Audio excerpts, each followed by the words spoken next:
All right, so section 1.5 is on subtracting integers. You've already talked about what integers are. They're all the whole numbers and their opposites, right, on their number lines. So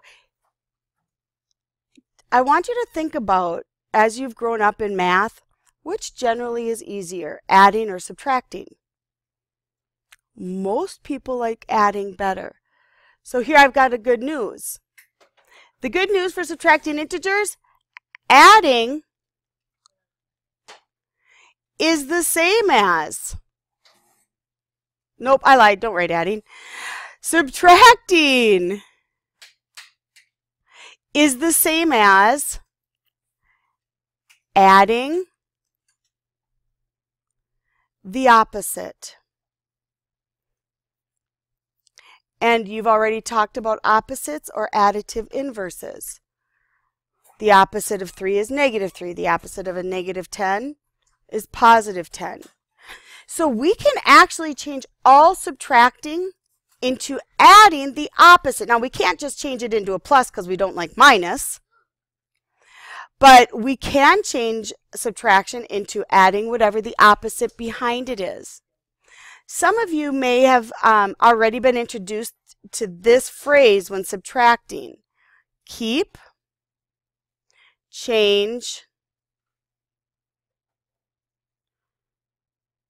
opposite.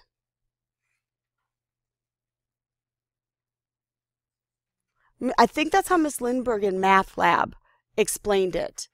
Has anybody heard that from Miss Lindbergh yet? Really raise your hand.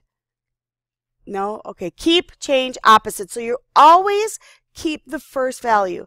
So let's see. What do I mean? Let's take this problem. 8 minus 10. Okay, no calculators on this.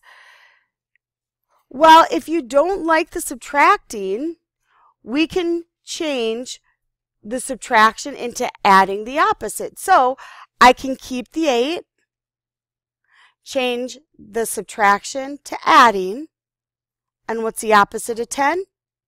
-10. Now you've got the adding problems that you've been doing, either number line, or if you think of the football team. I think of this: if I have $8 in my lunch account and somehow I was able to eat $10 worth of food, where do I end up? At a -2.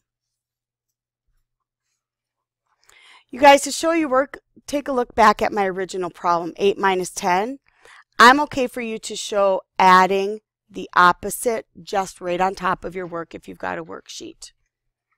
Okay. Some of your 6th grade teachers may have said chop chop. Subtraction is chop chop. Adding the opposite. Keep, change, and make the opposite. So what's it look like if we have a -5 minus 8?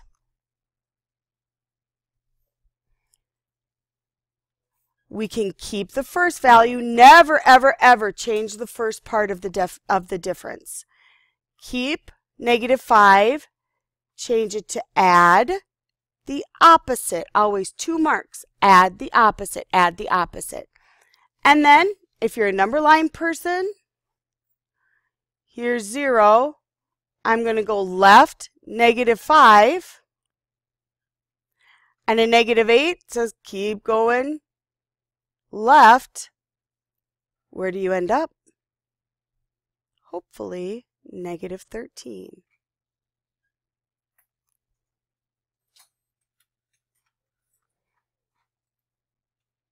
So go ahead and do, I'm going to put 3 problems up here, and I'd like you to do them. I'd like you to press pause and then do these problems and check the answers. So here's the first problem that you need to do. -3 minus 7. 5 minus 15.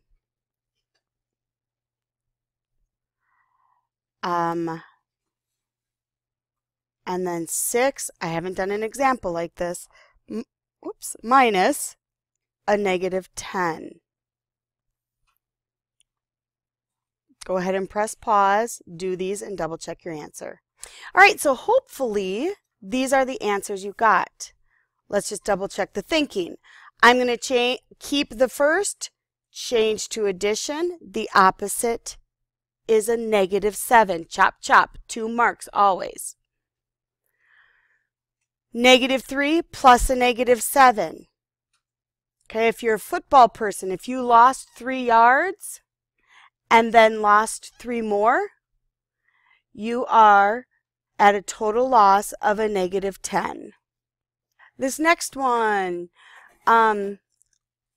change, keep, change, and the opposite of 15 is negative 15. So 5 plus a negative 15, if you have $5 in your lunch account and you spend $15, you go in the hole, you go below zero, $10. Negative 10 is the answer. Now take a look at this one. I'm going to keep the 6, change subtraction to addition, and what is the opposite of a negative 10? Positive 10. So 6 plus a positive 10 is just 16. Some of your 6th grade teachers may have done this. A negative and a negative gives you a big, chunky plus. And I'm okay with that too. But the reason being is that subtracting a negative is the same as adding. So I want to do a couple more examples like this to make sure you understand how I can change something with so much negative and minus into a plus. So here's another example. Negative 10 minus a negative 10. Subtraction is the same as adding the opposite. So if I keep the first, I take add, I change that to adding, but what is the opposite of a negative 10? Positive 10. And so what is negative 10 plus 10? It is 0. Okay, so to sum this up, you will always keep the first part of a difference. You will change subtraction into addition, and then you will take the opposite of whatever the second number is. Let me know if you have questions. Make sure that you do your best on your assignment. There you go.